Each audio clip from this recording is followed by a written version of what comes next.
estamos vivendo um tempo difícil, um tempo complicado, né? E às vezes o mundo, as coisas do mundo tentam entrar dentro da igreja. Nós começamos às vezes a pensar e achamos, não, devemos agir dessa forma.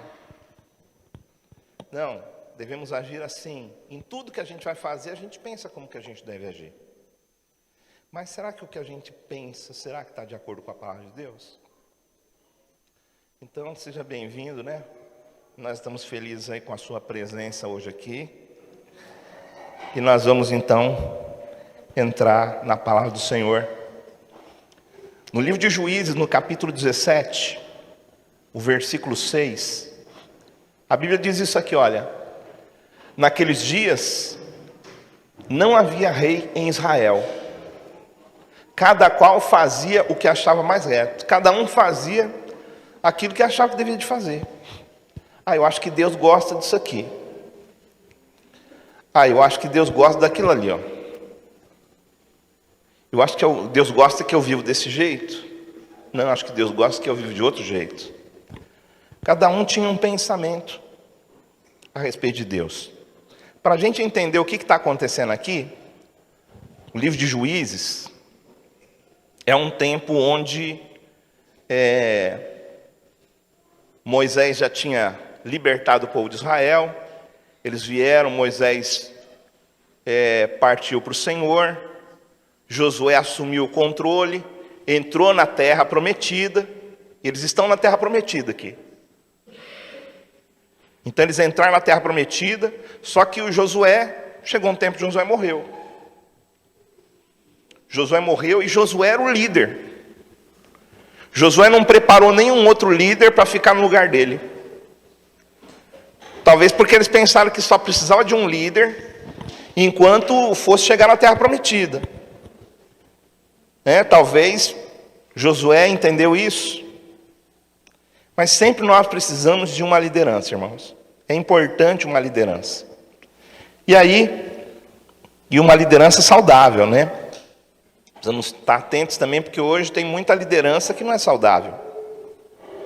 Então, para você se situar, é nesse tempo. O povo já entrou na terra prometida, agora estão na terra prometida. Josué morreu. E agora, o que a gente faz? Não tem um líder. De vez em quando Deus levantava um Gideão, de vez em quando Deus levantava uma Débora. As mulheres também eram levantadas pelo Senhor. Quando os homens eles não se levantavam, Deus às vezes levantava uma mulher. Você sabe que aqui na Coreia, o pastor Po Yang-shu, que é o pastor de uma das maiores igrejas do mundo, ele começou a fazer um trabalho com as células. E foi uma das primeiras igrejas do mundo, assim, contemporâneo, né, a fazer esse trabalho. Muitas igrejas foram lá para aprender com eles. E eles, então, começaram a ministrar, o pastor Po Yang-shu começou a falar, dar revelação para a igreja, mas os homens não se posicionavam. E aí Deus falou para o pastor Po Yang-shu, olha, começa então a deixar as mulheres liderar as células. Já que os homens não fazem nada, começou a deixar. E eles têm uma cultura muito... Lá é uma cultura muito do homem, né? Lá na Coreia. E aí, as mulheres começaram, aí os homens começaram a se posicionar. Então, aqui no livro de Juízes também, às vezes, Deus levantou, por exemplo, Débora. Mas olha, a história vai indo, Deus vai levantando, mas não tem um líder. Não tem um líder que Deus realmente assim colocou. Esse daqui vai ser o líder de Israel.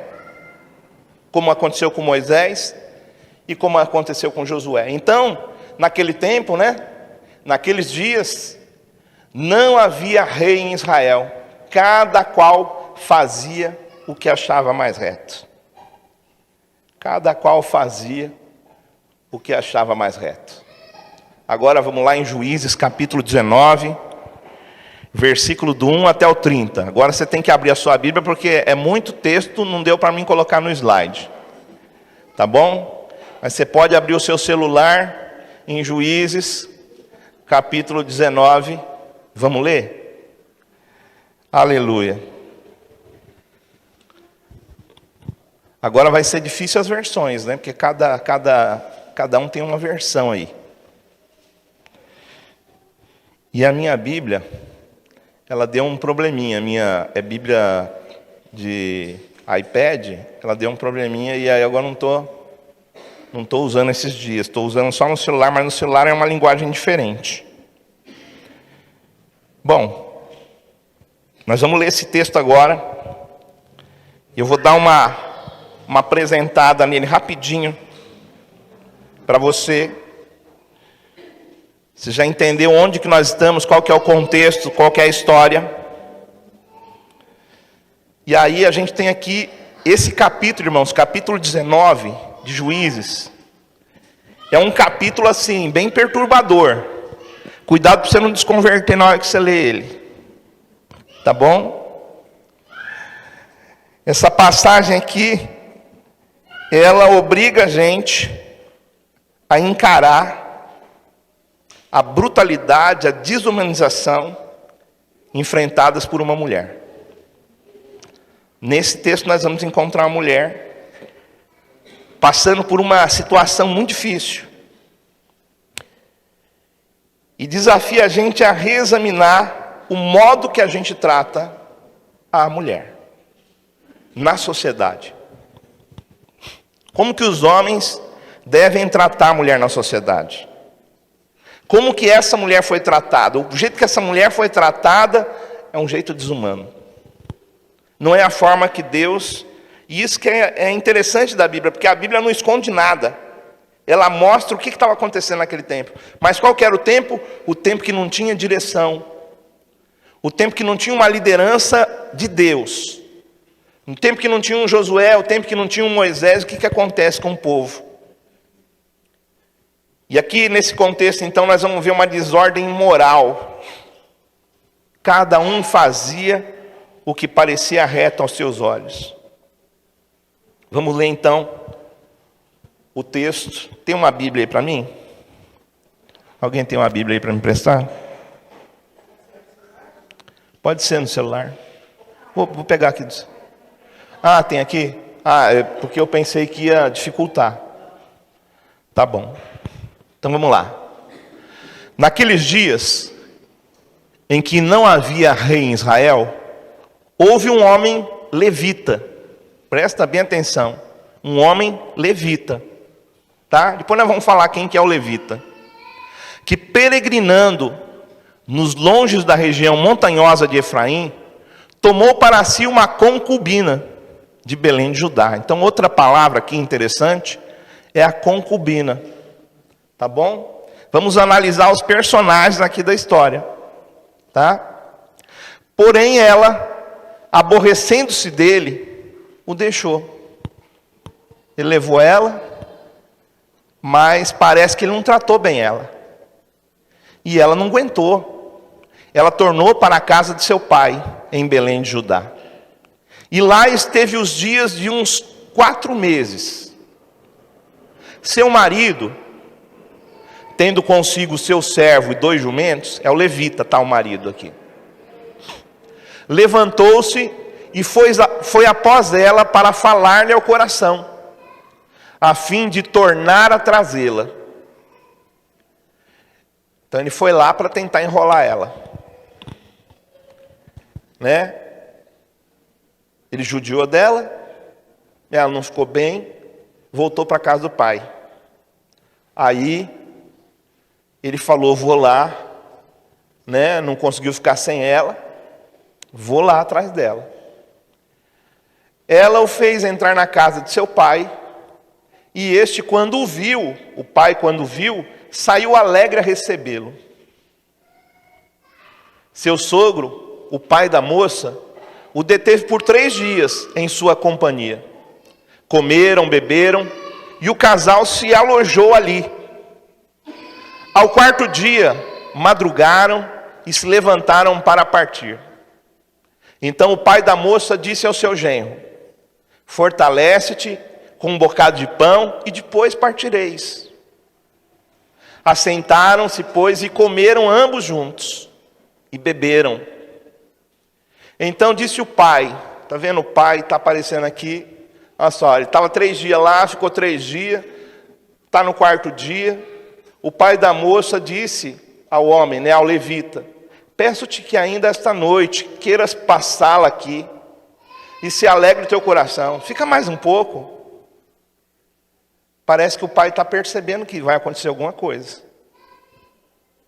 Contudo, o homem levantou-se para partir. Porém, o seu sogro, instando com ele, fê-lo pernoitar ali. Ele ficou de novo. Pode ir, vamos lá. Madrugando ele ao 5º dia para partir, disse o pai da moça, mais uma vez, fortalece, detém-vos, até o declinar do dia. Espera entardecer. E ambos comeram juntos. Então o homem se levantou para partir, de tarde, né? Ele e a sua concubina e o seu moço. E disse-lhe seu sogro, o pai da moça, eis que já declina o dia, já está de tarde. A tarde vem chegando, peço-te que passe aqui à noite, fica de novo. Vai-se o dia acabando, passa aqui à noite, e que o teu coração se alegre. Amanhã de madrugada, levantai-vos a caminhar e ide para a vossa casa. Porém, o homem não quis passar ali a noite, mas levantou-se e partiu. E veio até a altura de Jebus, que é Jerusalém. E com ele os 2 jumentos, albardados, como também a sua concubina. Estando, pois, já perto de Jebus, e tendo adiantado o declinar-se do dia, disse o moço ao seu senhor, caminhai agora, e retiremo-nos a esta cidade dos jebuseus, e passemos ali a noite. Porém o seu senhor lhe disse, não nos retiraremos a nenhuma cidade estranha, que não seja dos filhos de Israel, mas passemos até Gibeá. Disse mais a seu moço, caminha, e cheguemos a um daqueles lugares, e pernoitemos em Gibeá ou em Ramá. Passaram, pois, adiante, e caminharam, e o sol lhes pôs junto a Gibeá, que pertence a Benjamim. Retiraram-se para Gibeá, a fim de dela passarem a noite. Entrando ele, assentou-se na praça da cidade, porque não houve quem os recolhesse em casa para ali pernoitarem. Eis que ao anoitecer, vinha do seu trabalho no campo um homem velho. Era este da região, aí mais um personagem aqui, né?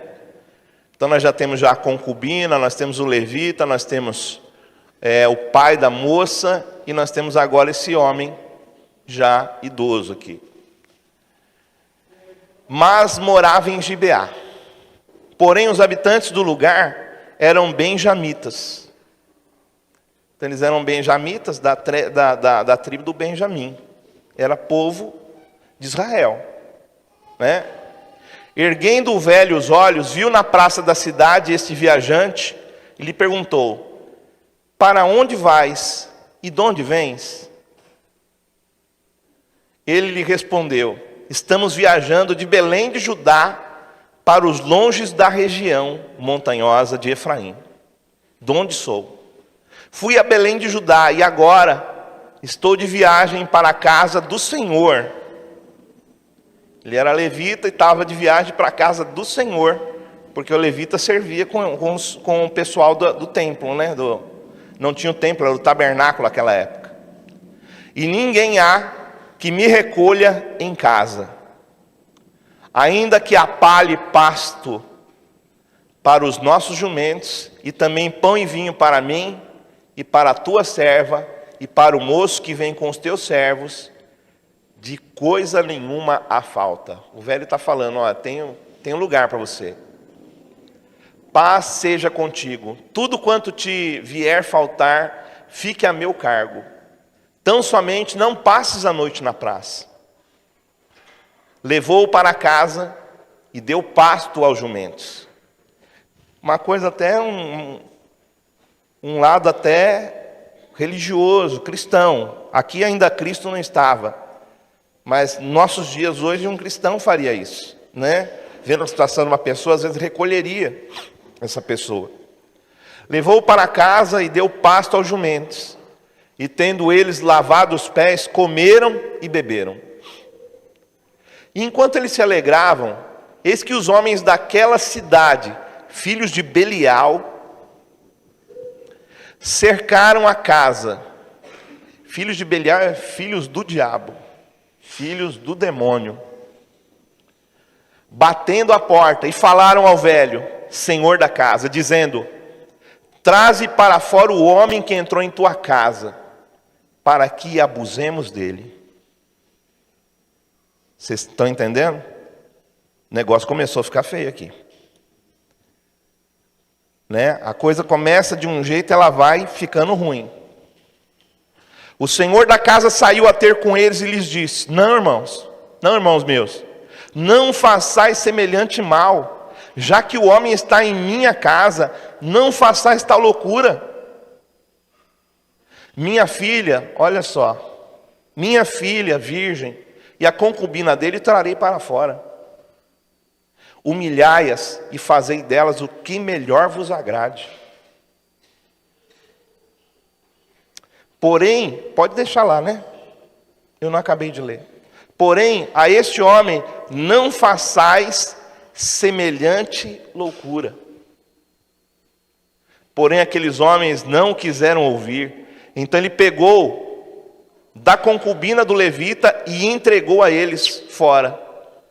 E eles a forçaram e abusaram dela toda a noite, até pela manhã. E subindo a alva, a deixaram. Ao romper da manhã, vindo a mulher, caiu na porta da casa do homem, onde estava o seu senhor. Ela estava quase morta, de tanto que ela sofreu naquela noite. E ali ficou até que se fez dia claro. Levantando-se pela manhã, o seu senhor abriu as portas da casa, o levita, e saindo a seguir o seu caminho, eis que a mulher, sua concubina, jazia à porta da casa, com as mãos sobre o limiar. Ele lhe disse: levanta-te. Olha que homem bom, né? Levanta-te e vamos. Porém ela não respondeu. Então o homem a pôs sobre o jumento, dispôs-se e foi para a sua casa. Chegando à casa, tomou de um cutelo e pegando a concubina, ela estava morta, ele a despedaçou, ele cortou em 12 pedaços e as enviou por todos os limites de Israel. Cada um que a isso presenciava aos outros dizia: nunca tal se fez, nem se viu desde o dia em que os filhos de Israel subiram à terra do Egito até o dia de hoje. Ponderai nisso, considerai e falai. Fala a verdade, irmão. É horrível, não é? A gente vai lendo, vai dando uma revolta dentro da gente. Né? A gente vai lendo, a gente dá um treco dentro da gente. Aqui eu quero primeiro analisar com você esses personagens da história. Depois nós vamos entrar na palavra mais direta. Então, primeiro é a concubina, né? A concubina, ela tinha saído da casa do pai e se casou com esse levita. Na verdade, não era casado, era amaziado o negócio aqui.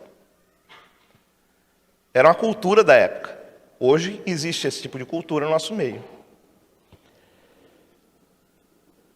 E ela, depois de se reconciliar, ela é abusada brutalmente, e assassinada. E o texto então vai apresentar aqui várias figuras masculinas que falharam em proteger a vida dessa mulher. Então, quem que era a concubina no Antigo Testamento?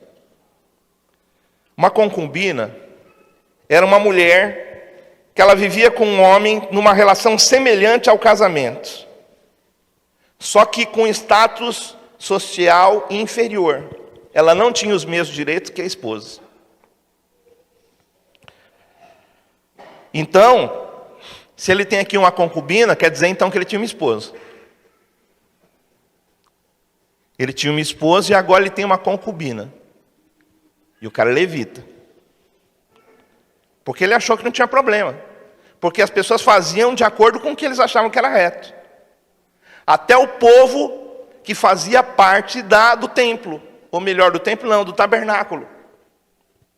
Então as concubinas, elas tinham menos direito e reconhecimento legal. Mas frequentemente elas tinham filhos, né, com seus parceiros. Elas também podiam ser servas capturadas em batalhas. Então, era capturada numa batalha, havia uma batalha, tinha lá uma mulher, eles pegavam e capturavam aquela mulher para eles.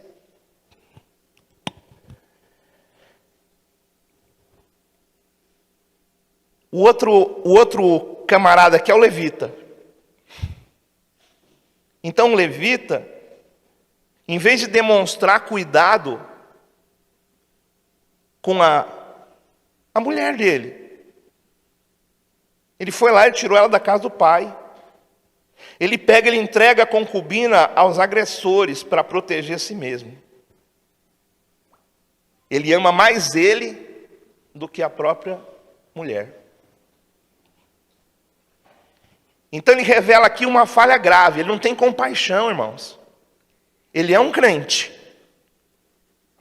Ele é um cara que está lá no templo. No templo não, perdão. No tabernáculo. Não tem templo ainda nessa época aqui. Ele era para ser um servo de Deus. E talvez ele pense que ele é. Ele está pensando que ele é um servo de Deus. Mas ele não tem compaixão. Ele não tem liderança. Para começo de conversa, ele foi buscar uma concubina. Se ele tinha uma mulher, a Bíblia fala que Deus deu para o homem uma esposa. Deus criou para o homem uma mulher. Então nós precisamos lutar para preservar nossos casamentos. Né? Então aqui nós vemos aqui um homem que devia de ser fiel ao Senhor, e ele está pensando que ele é fiel ao Senhor. Porque tem gente que pensa que é fiel, porque ele ora, porque ele jejua. Então ele pensa que ele está sendo fiel ao Senhor. Ele dá o dízimo dele. Ele pensa, não, estou sendo fiel ao Senhor. O levita era assim. Mas olha como que ele trata a mulher dele. O segundo que a gente vê aqui é o pai da moça. E eu achei interessante, lendo esse texto, que parece que o pai da moça, ele tinha a sensação de que alguma coisa estava errada. Irmãos, eu sei o que esse pai sente. Eu sei o que esse pai sente. Porque eu tenho filha que foi para longe. E você percebe que ela foi, ela não estava bem, ela volta para a casa do pai, o pai recolhe ela, abraça ela de novo, o tempo passa e o levita vem levitando pelo caminho, né? E para, de novo, tentar conquistar o coração daquela mulher, daquela filha. Mas o pai parece que tem a sensação de que algo não daria certo. E ele fica pedindo, fica mais um pouco. Fica mais um pouco. Fica mais um pouco. E talvez fosse até um livramento de Deus na vida do levita. Mas o levita, né, meu crentarrão, ele sabe de tudo, Deus fala com ele. Ele tem o telefone ungido do céu. Quando ele ora, é o cara que profetiza, é o cara que fala um monte de coisa. Ele é o grande, é o crentarrão, e ele não ouve o pai. E chega uma hora que ele fala, não, vou embora. E ele vai embora. E aí eles chegam lá em Gibeá. E aqui a gente vê outro tipo de personagem aqui, que são o quê? São esses homens de Gibeá. Eles são um símbolo de depravação, e eles estão numa tribo de Benjamim. Mas eles não são filhos de Benjamim, eles são filhos de Belial. A Bíblia fala. Eles mostram então depravação total. Os valores humanos para eles não servem. Porque para aqueles homens, olha só, eu estou te contando aqui para você analisar. Para aqueles homens,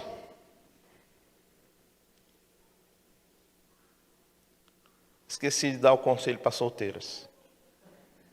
O conselho para solteiras é: ouve seus pais. Os pais têm uma percepção espiritual de quem está chegando perto de você. Fica atenta à voz dos seus pais. Eu falo para você que é mulher, porque a mulher ela sempre é a parte mais frágil do casamento. Por isso que a Bíblia fala: deixará, pois, o homem, seu pai e a sua mãe, e vai fazer o quê? Se unir à sua mulher. Tá certo? Mas deixa isso aí para outra conversa, para outro dia, que nós vamos entrar em muitas teologias aqui. Eles veem as mulheres como objeto. Um objeto sexual. E eu quero te falar que hoje, isso não é diferente. Se você quer saber de um negócio, hoje tem um mal que tem entrado na vida das pessoas por causa desse negócio chamado celular e internet. É a tal da pornografia. E essa tal de pornografia, ela tem destruído vidas. Homens têm sido destruídos, mulheres têm sido destruídas por causa desse mal. A pessoa ela começa a usar isso, ela pensa, não, mas isso aqui não tem mal nenhum, eu estou fazendo, se eu estou fazendo mal, estou fazendo para mim mesmo. E está para si mesmo. E está fazendo para os outros também. Porque quem usa pornografia está alimentando o crime. Está alimentando a criminalidade. Você pensa que é gente direita que investe nesses filmes? Investe em pornografia? Investe em vídeos? Você pensa que é algum crente que faz isso? Você pensa que Deus está abençoando esse negócio? Que Deus está colocando a mão e vou abençoar esse filme aqui? Eu quero dizer para você que quando você se senta diante de um negócio desse, você está sentando junto com Satanás. Junto com os filhos de Belial. E o que ele vai fazendo? A pornografia vai fazendo tanto na vida do homem como da mulher. Ele vai fazendo com que a pessoa ela vai perdendo a sensibilidade pelo ser humano. Porque ele está alimentando tanto ele, porque ele quer tanto ter o prazer dele, e ele pensa tanto nele, que agora ele não pensa mais. Vai chegar um tempo que o outro não tem mais espaço na vida dele. Ele só pensa em si mesmo. Às vezes você olha as reportagens na televisão e você pensa aí, esse negócio de feminicídio. Como que um homem faz um negócio desse? Eu estou pregando hoje aqui porque eu estou de saco cheio de ver reportagem desse nível. De ver reportagem desse nível de homens matando mulheres.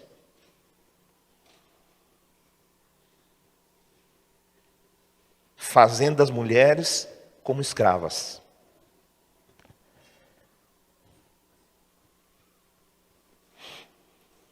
E aí, fora isso, eu olho, eu vejo, às vezes até mesmo dentro da igreja, irmãos que às vezes não têm cuidado com as mulheres. Porque não é só com a sua esposa, mas é com a esposa do outro também. Não é só com a sua filha, mas é com a filha do outro também.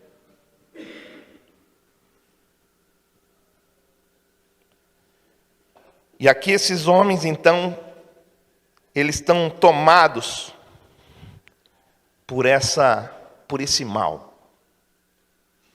Eu quero dizer para você, a pornografia faz isso. Ela cega tanto, lá no livro de Romanos, no capítulo 1, fala de uma degradação que acontece na vida da pessoa que usa isso. E eu não vou dar detalhes aqui, porque nós vamos qualquer dia dar um curso sobre isso aqui na igreja, vamos dar uma palestra para os homens, depois se as mulheres precisarem, a pastora vai dar para as mulheres, não sei, vamos pensar. Na verdade, todos precisamos ouvir. Todos precisamos ouvir.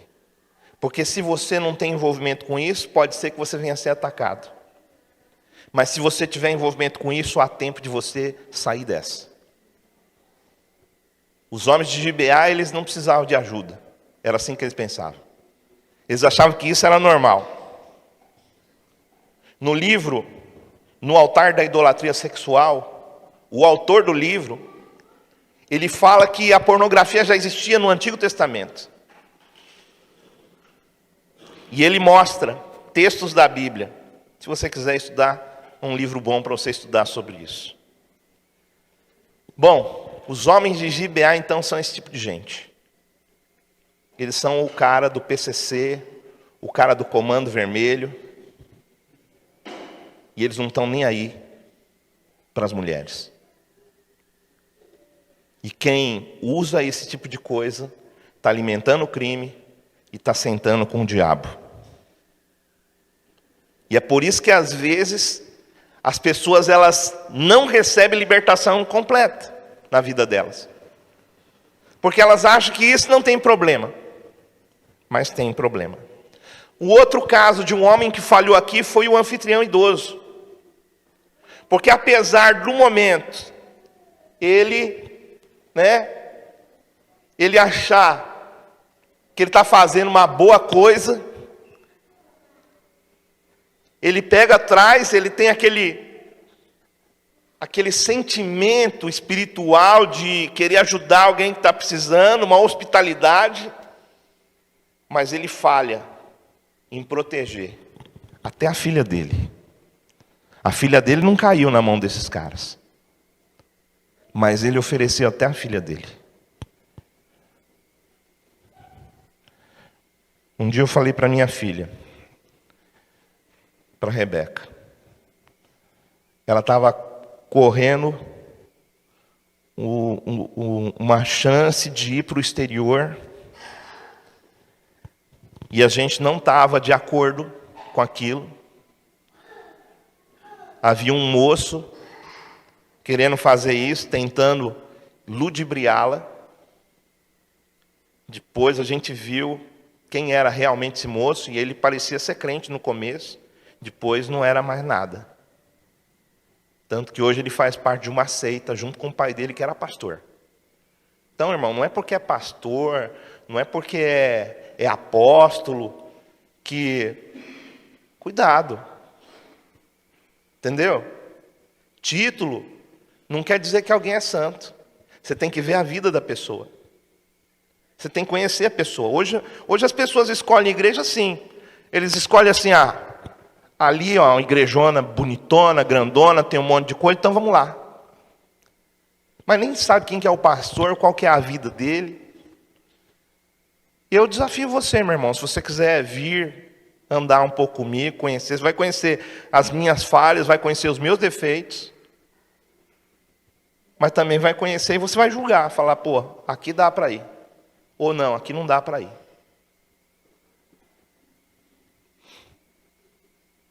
Diz que uma certa vez um pastor, ele estava afundado em pornografia. E ele... Na pornografia existe muito palavrão. Né? Para quem não soube disso, fica sabendo agora, há muito palavrão. E aí, aquele pastor, ele acabou caindo em adultério com uma moça na igreja. Foi chamada a atenção dele, tal. O pastor aplicou uma correção nele, deu um tempo, ele voltou, falou, né? Não, isso aí foi um deslize, não vai acontecer mais, tal. Mais uma vez deram a chance para ele. Um dia esse homem, né, que se chamava pastor, que se dizia pastor, ele estava numa refeição com o pessoal e o prato que ele estava carregando caiu. E ele soltou um palavrão. Fala para o irmão, fica esperto, irmão, com quem fala palavrão. Fique esperto. Porque às vezes a pessoa fala palavrão porque ela veio de um mundo assim e tal, está se libertando. Mas tem gente que está na igreja e continua nisso porque está vendo coisa errada. E aí, ele fez isso, desvendou, né? Diante dos irmãos, desvendou, caiu a carapuça dele. O tempo passou, os irmãos, eles continuou lá, dali a pouco esse irmão de novo caiu em adultério, fugiu com uma mulher. Dessa vez ele não ficou, ele fugiu. E eu já vi pastores aqui da cidade caírem em adultério, fugirem, irem para outras cidades, casarem com outras mulheres lá e continuar pastoreando, continuar apostilando. Subiu até de grau, de pastor vai para apóstolo, porque, poxa vida, não é mais o apóstolo, não é mais um ministério, mas é um jeito de subir na vida. Então, a gente vê esse cara idoso, que tem pinta de crente, e que está disposto, ele falhou. E o que é essa passagem, irmãos, bíblica, que é bem difícil pregar sobre isso aqui, mas o que essa passagem bíblica ela promove dentro da gente? Tem que promover, sabe o quê? Um respeito pelas mulheres. A gente tem que criar um ambiente de respeito. Um ambiente de respeito por todas as mulheres. Não é você ficar paparicando mulher dos outros. Paparicar, você paparica a sua mulher. Mas é você respeitar, é saber o jeito que você fala, o jeito que você se comporta, o jeito que você cumprimenta. Você está entendendo? E a primeira coisa que eu quero mostrar para vocês que é um pensamento bíblico, que é a igualdade. Se a gente não tiver esse pensamento, se a gente tiver esse pensamento cristão machista, nós não vamos mudar, irmãos. Então a primeira coisa, a gente tem que reconhecer que a mulher, ela é igualmente digna como o homem.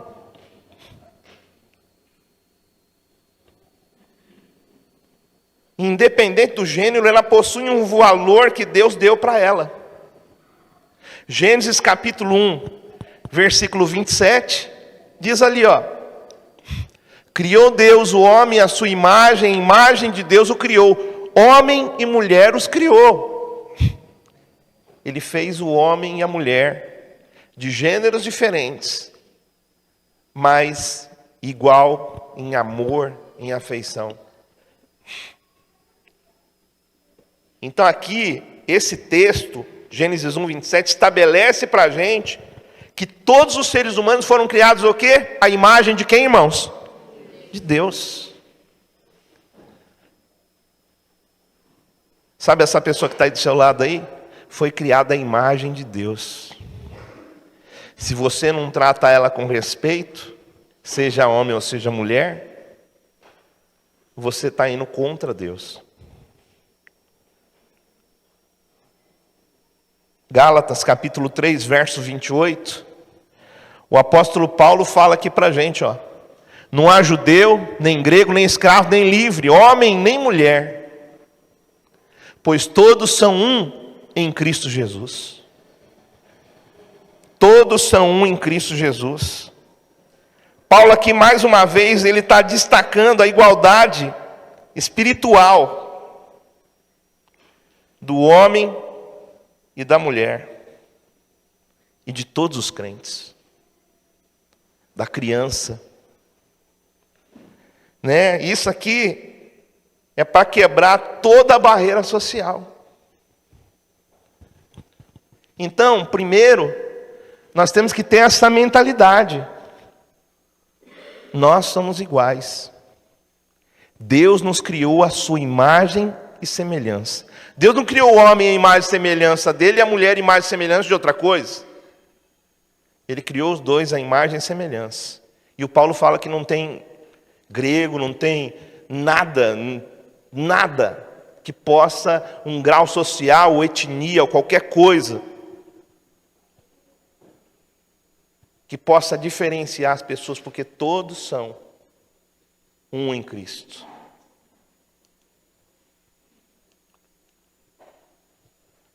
E aí nós caímos aqui numa outra parte, que como cristãos, nós, homens, temos uma responsabilidade moral. Os homens, eles são chamados para serem protetores. Irmão, você foi chamado para ser protetor e não opressor. Você não foi chamado para oprimir a sua esposa, mas você foi chamado para proteger ela. E a gente deve agir contra toda injustiça, onde quer que a gente encontre. Olha só, Miqueias, capítulo 6, verso 8, diz assim, olha, ele te mostrou, ó homem, o que é bom e o que o Senhor pede de ti, que pratiques a justiça, ames a misericórdia e andes humildemente com o teu Deus. Andes humildemente com o teu Deus, mas olha, pratiques a justiça e ame a misericórdia. Seja justo e seja misericordioso. Seja justo e seja misericordioso. Aí Tiago, ele vem para a gente e ele fala, portanto, aquele que sabe que deve fazer o bem e não faz, nisso está pecando. Quer dizer então, irmãos, que quando você sabe fazer o bem e você não faz, você está pecando. Aqueles homens sabiam o que eles deviam de fazer, mas eles amaram mais a si mesmos. A passagem de Miqueias está enfatizando aqui a justiça, a misericórdia, são responsabilidades cristãs, responsabilidades pessoais, nossa responsabilidade diante da sociedade. E o Tiago, ele ressalta aqui a importância dessa ação moral, afirmando que se a gente ignorar o bem, lembra semana passada nós falamos sobre ignorar? A gente está ignorando algumas coisas que Deus quer que a gente faça.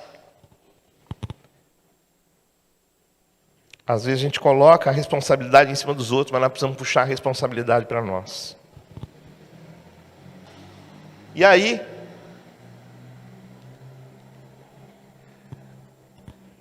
nós chegamos aqui, nós precisamos de uma mudança, uma transformação. Porque hoje, do jeito que o mundo está, meu irmão, se a gente deixar o mundo entrar dentro da igreja, daqui a pouco tem irmão aqui tratando a esposa como se não fosse nada, como se fosse um objeto. Por isso nós precisamos mudar. Nesse contexto que a gente está vivendo, a gente precisa de promover, né?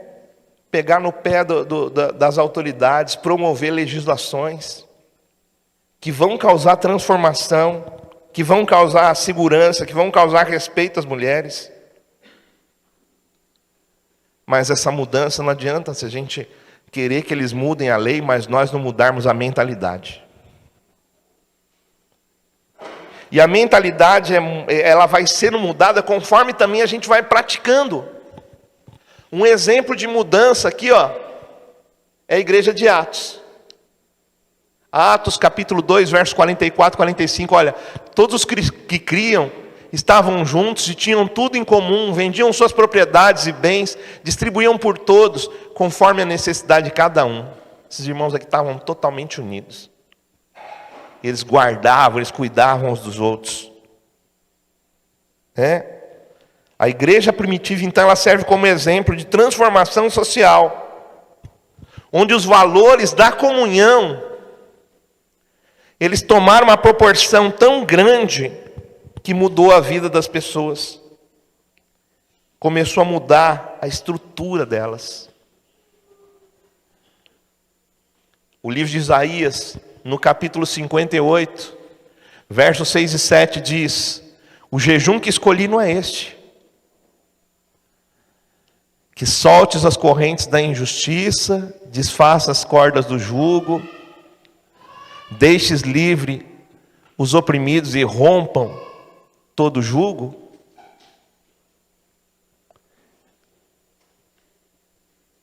Solte as correntes da injustiça, desfaça as cordas do jugo, deixe livre os oprimidos e rompam, rompam todo jugo.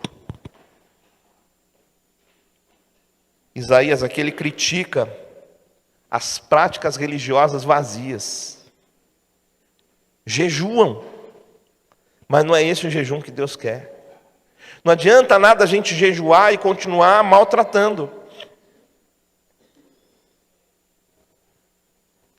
Ele fala aqui para a gente promover então ações que levam à justiça, que vão eliminar a opressão. E aí vamos ver, a gente viu até aqui que a gente precisa de ter essa mentalidade mudada, que nós precisamos de ver a mulher como alguém que é a imagem e semelhança de Deus, como você também é. Nós temos uma responsabilidade moral em proteger as mulheres. E nós precisamos causar uma transformação. Uma transformação. Vamos ver agora, então, como que a gente deve ser na prática cristã. Vamos agora pensar agora mais. Até agora a gente pensou no geralzão. Agora vamos no pessoal. As mulheres sejam submissas ao seu próprio marido como o Senhor. Como ao Senhor. Porque o marido é o cabeça da mulher, como também Cristo, cabeça da igreja, sendo este mesmo Salvador do corpo. Como, porém, a igreja está sujeita a Cristo, assim também as mulheres sejam em tudo submissas ao seu marido. Quando a gente fala de submissão, eu quero falar para você que submissão não é você espizinhar em cima da sua esposa. Eu vou ler por aqui. Maridos, amai vossa mulher, como também Cristo amou a igreja, e a si mesmo se entregou por ela. Como que Cristo se entregou pela igreja? Morreu por ela. Morreu pela esposa. morreu pela igreja. O marido deve se sacrificar pela mulher. Presta bem atenção nisso. O marido deve se sacrificar pela mulher. Do jeito que Cristo se sacrificou pela igreja. Para que a santificasse, tendo-a purificado por meio da lavagem de água pela palavra. Para apresentar a si mesma igreja gloriosa, sem mácula, nem ruga, nem coisa semelhante, porém santa e sem defeito. Você vai apresentar um dia a sua esposa diante de Deus. E eu fico pensando nesse levita aqui. Ele está enrolado. Ele está enrolado. Assim também, olha só, os maridos devem amar a sua mulher como ao próprio corpo. Quem ama a esposa a si mesmo se ama. Porque ninguém jamais odiou a própria carne, antes alimenta e dela cuida, como também Cristo o faz com a igreja. Essa deve ser a prática dos homens cristãos. Não tenho nem o que falar. Nem preciso falar nada. Se você quiser estudar mais sobre submissão, depois nós conversamos. Um outro texto da Bíblia que fala como que a gente deve se comportar como cristão. E as mulheres também. Aqui você vê que está falando tanto dos homens como das mulheres. Olha só. As mulheres, sede vós igualmente submissas a vosso próprio marido. Aqui é o Pedro que está falando. O Pedro que é um cara esquentado. O Pedro que é um cara esquentado. O Pedro que arrancou a orelha de soldado. O Pedro que ele tinha uma coisa assim meio nervosão, né? Mas olha, ele foi convertendo e Deus foi trabalhando na vida dele. Olha o que ele está falando aqui. Submissas ao vosso próprio marido, para que, se ele ainda não obedece à palavra, se ele ainda não é crente, ele seja ganho sem palavra alguma por meio do procedimento da sua esposa. A observar o vosso honesto comportamento cheio de temor. Não seja o adorno da esposa o que é exterior, como o frisado de cabelos, adereços de ouro, aparato de vestuário. Isso não significa que a mulher não deve se arrumar. Mas está dizendo que isso não é o mais importante na vida dela. Se ela tiver condições de se arrumar, ela deve se arrumar. Mas isso não é o mais importante na vida dela. O mais importante é o seu interior, né? Seja, porém, o homem interior do coração unido à incorruptível trajo de um espírito manso e tranquilo, que é de grande valor diante de Deus. Você viu que ele estava falando da mulher, e ele fala, seja, porém, o homem interior. Ele não está falando do homem interior, o homem, ser humano, o homem, gênero, o homem. Ele está falando da humanidade. Ele está falando da mulher aqui também. Ele está falando, olha, unido à incorruptível, né? O homem interior do coração, unido à incorruptível trajo de um espírito manso e tranquilo, que é de grande valor diante de Deus. Mansidão é de grande valor diante de Deus. Pois foi assim também que a si mesmas se ataviaram outrora as mulheres que esperavam em Deus, estando submissas a seu próprio marido, como fazia Sara, que obedeceu a Abraão, chamando-lhe Senhor, da qual vós vos tornastes filhas, praticando o bem e não temendo perturbação alguma. Mas aí agora chega a vez dos maridos.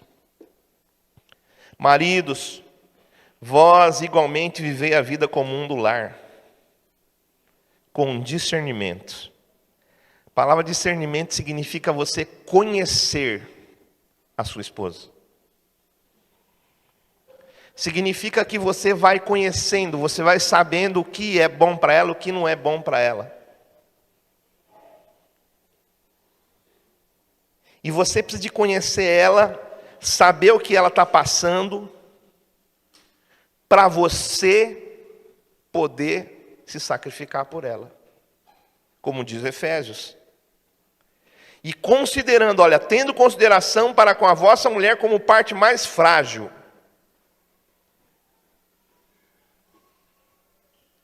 Irmão, a sua esposa é mais frágil que você. E aqui ele está falando, tratai-a com dignidade. Porque sois juntamente herdeiros da mesma graça de vida, para que não se interrompam as vossas orações. Quer dizer que o jeito que você trata a sua esposa pode interromper as suas orações. Se você não procura conhecer, não procura saber as necessidades dela, se você só se preocupa com as suas necessidades, as suas orações estão interrompidas. Você pode orar, babar, clamar ao Senhor. Você pode cair no chão, rolar para um lado, para o outro.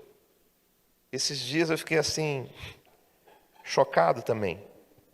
Com alguém que estava falando que pessoas, cantores, cantam nas igrejas, depois saem se prostituindo com as irmãs da igreja. E é esse tipo de cristianismo que nós estamos vivendo nas igrejas. E está na hora da gente se posicionar, irmãos. O que esses irmãos que estão em cima dos púlpitos, pregando, ganhando dinheiro na pregação, e nós estamos lá aplaudindo eles?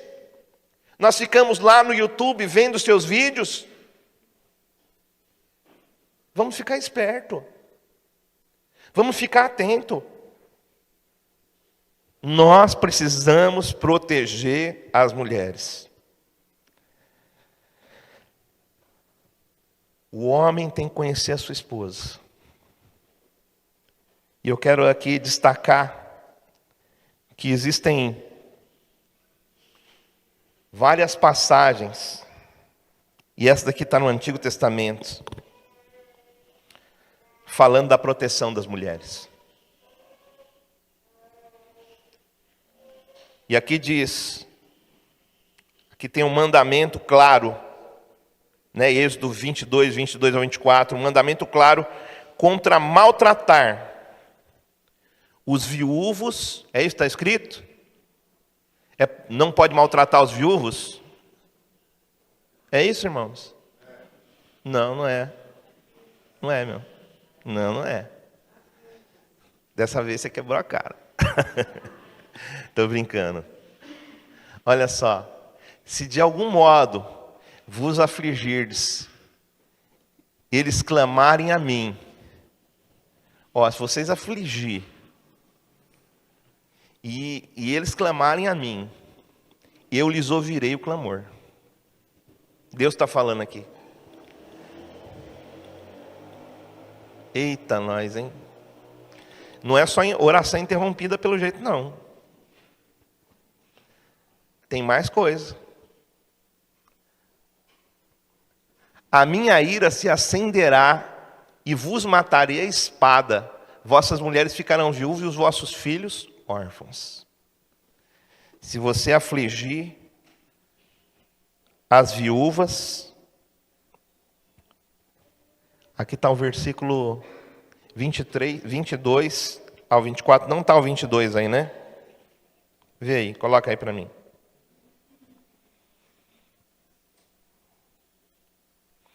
É o 22 até o 24. Está só acho que o 22 e o 23 ali. Põe aí 22 até o 24. Êxodo 22. Olha só. A nenhuma viúva nem órfão afligireis. Por isso que eu perguntei lá, vocês não sabiam, né? Não estava escrito. Não é verdade? Vocês pensaram, é pegadinha. E você caiu na pegadinha. Ó, se de algum modo os afligirdes, e eles clamarem a mim, quem que vai clamar? As viúvas e os órfãos. Você viu que, ó, é viúva, não é viúvo. Por quê? Porque é a mulher. É assim que Deus vê a mulher, como parte mais frágil.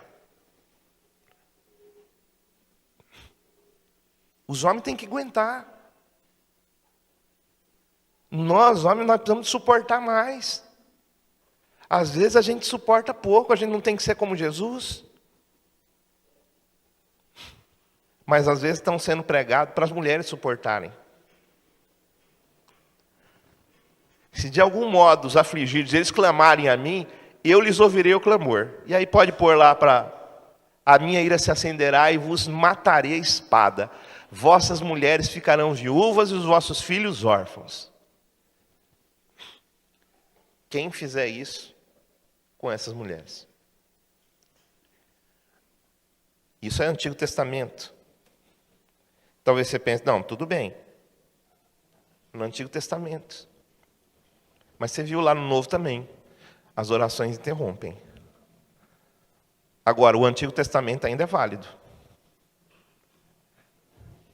E pode não acontecer fisicamente, mas espiritualmente pode acontecer.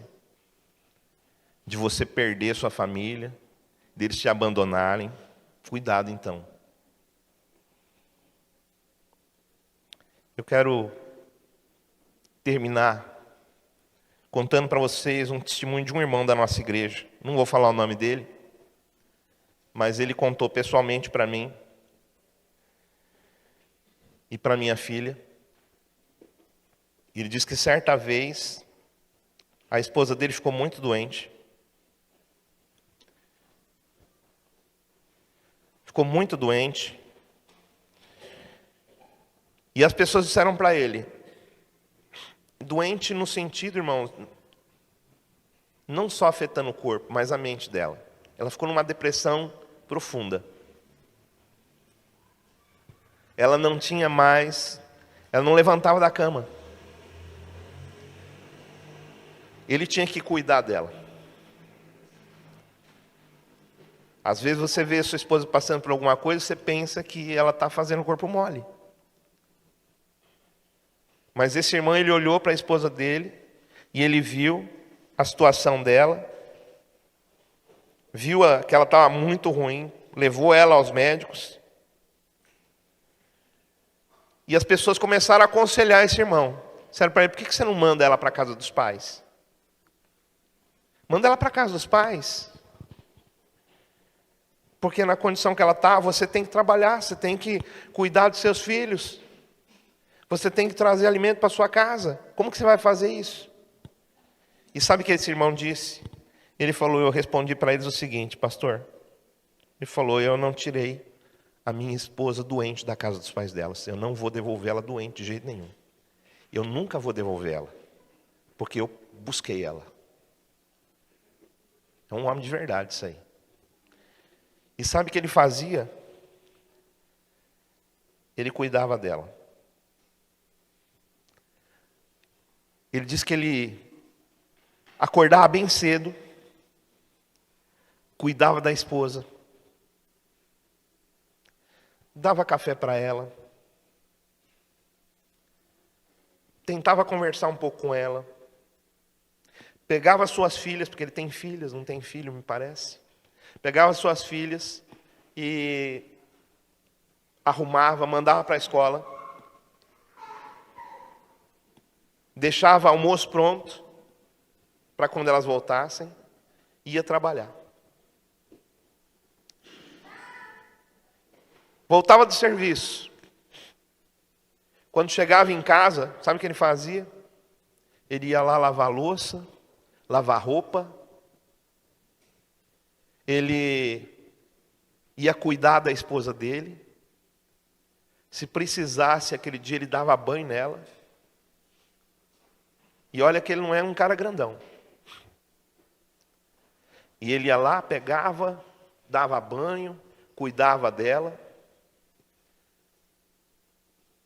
Ia lá, dava banho nas crianças, trocava a roupinha delas, arrumava elas, fazia janta, fazia tudo. Alimentava todo mundo. E aí ele ia dormir lá pela meia-noite, 1h da manhã. E às 4h, 5h ele estava acordado de novo. E ele ia de novo fazer o mesmo serviço. E ele fez isso durante alguns anos. E ele nunca mandou a esposa dele embora.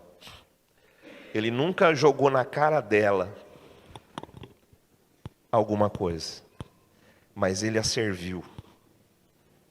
E eu costumo dar testemunhos da minha vida, mas eu gostei muito desse testemunho. Achei que esse irmão aqui está um nível acima de mim, porque ele praticou isso, ele teve a oportunidade de praticar isso. E às vezes Deus está dando a oportunidade para a gente praticar isso. Sabe? Esse irmão cuidou dela até ela ser curada. E hoje eles estão bem. Hoje ela trabalha, hoje ela faz as coisas, né? Ela participa das coisas da igreja, ela participa das coisas da vida do esposo. Então deixa eu te falar, ser homem, irmãos, não é ser um chefão. Às vezes as pessoas pensam que ser homem é sair mandando em tudo, mas ser homem é lutar pela esposa, é lutar pela família. E eu pergunto aqui, quantos que querem ser verdadeiros cristãos, não só de boca, igual levita, mas ser um cristão que realmente aprendeu a valorizar a mulher, em especial a esposa, os seus filhos. Sabe que a gente, como homem, nós somos para os nossos filhos o exemplo de Deus. Guarda isso. Para nossa esposa, nós somos como Jesus. Então, você quer saber como que é ser um bom esposo? Então, vai estudar sobre Jesus e faz o que Jesus faz pela igreja. Estuda o que Deus faz pelos seus filhos e faça pelos seus filhos. E o Espírito Santo é quando chega aquele tempo onde já os filhos já cresceram e agora você representa o Espírito Santo para a sua família. Que é aquele conselheiro, que é aquele ombro amigo. O Espírito Santo é nosso amigo, o Espírito Santo é nosso conselheiro. O Espírito Santo não nos abandona. Eu estava falando da minha filha, um momento esqueci, de um relacionamento errado e estava tudo previsto para ela ir. E eu falei para ela, você pode ir. E se alguma coisa acontecer com você, você pode gritar e eu atravesso o oceano para te buscar. Porque eu vou te buscar onde for, filha. Aonde você estiver, eu vou te buscar. É só você gritar. É só você chamar. E é assim. O Espírito Santo, ele ouve, né, o nosso clamor, a nossa oração. Eu queria que hoje,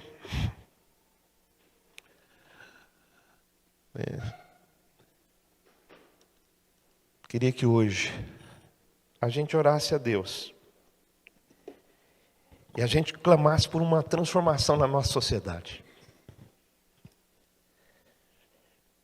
Que a gente interceda por uma transformação social. Que nós, como igreja, expulsemos o espírito da pornografia,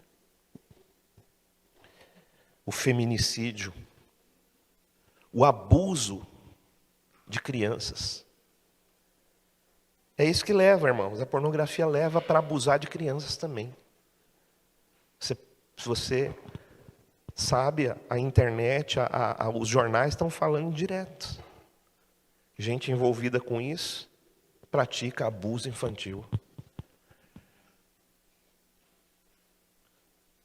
E eles têm tentado colocar isso dentro do coração das nossas crianças, até mesmo na escola. E você não vai tirar com violência. Você não vai tirar brigando. Mas você vai tirar sendo um modelo de paciência, um modelo de amor.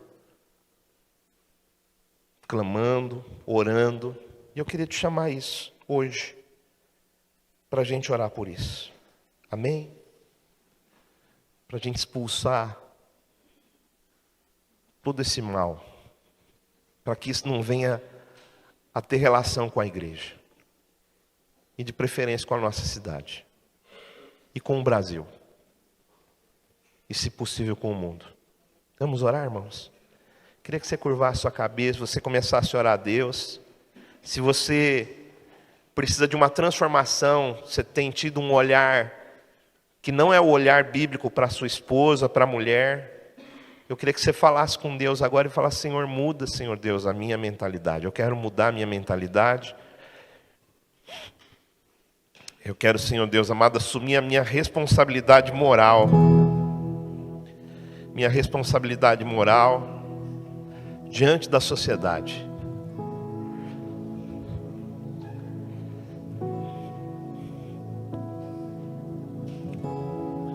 Diante da sociedade.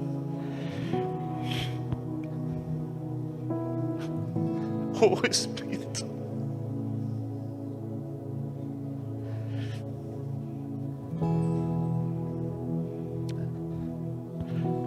nós repreendemos, Senhor Deus,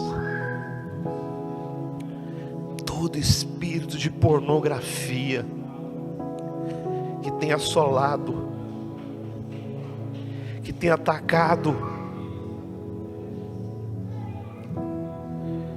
Senhor, tem crentes que às vezes estão presos, aprisionados nisso, e que estão achando que isso é normal. Senhor, nós oramos não só pela igreja Emanação, mas nós oramos pela igreja no mundo inteiro. Senhor, abre os olhos, Pai. Abre os nossos olhos, para que nós possamos ver os demônios que estão por trás disso. Que nós possamos sentir, Senhor Deus, o odor, o nojo. Senhor, aqueles que estão presos nesse vício, Senhor, entra com providência, para que haja cura, para que haja libertação, tanto homens como mulheres, Pai. Tanto homens como mulheres. Senhor, nós sabemos que é por trás disso que estão os feminicídios, Pai. Esses homens que matam as mulheres, com certeza, eles vieram desse mundo pornográfico. Eles vivem, eles se alimentam disso. Oh, Senhor. Por isso nós clamamos, Senhor Deus, para que esse demônio caia por terra. Sabemos, Senhor Deus, que aqueles que abusam das crianças, Senhor, tem crianças, Senhor Deus, que tem passado por situações complicadas. O Senhor disse na tua palavra: dos órfãos e das viúvas, das mulheres e das crianças, que se eles clamarem o Senhor, Senhor, que eles possam, Senhor, que as crianças, Senhor, possam clamar a Ti. Os teus ouvidos não estão fechados para que não possa ouvir, nem as tuas mãos estão encolhidas para que não possa abençoar. Estende as tuas mãos. Estende as tuas mãos sobre a igreja. Estende as suas mãos sobre as nossas crianças. Guarda, Senhor Deus. Senhor, que o testemunho, Senhor Deus, da igreja seja, Senhor Deus, de proteção, Pai, a mulher, seja de proteção às crianças. Oh Espírito Santo, eu peço para que o Senhor mova em transformação pela nossa sociedade.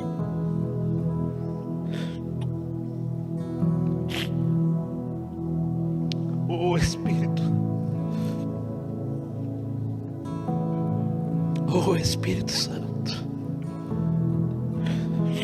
Oh Espírito Santo.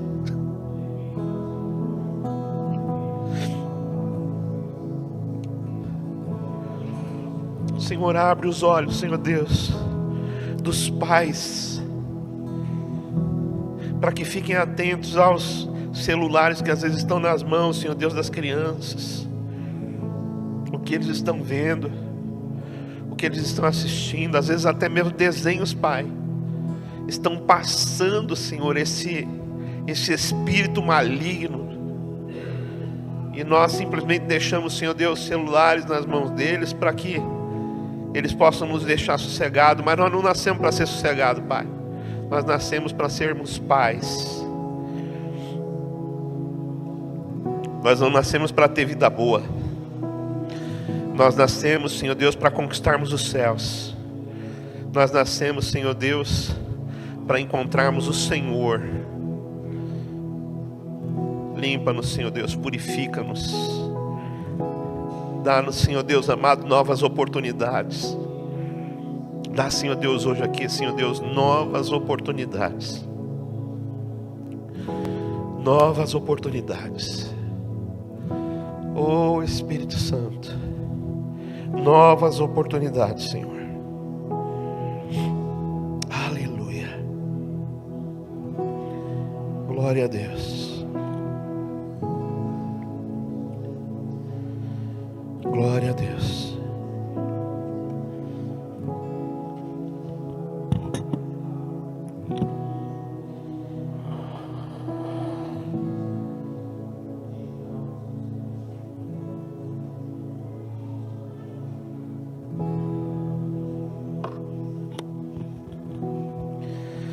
Aleluia.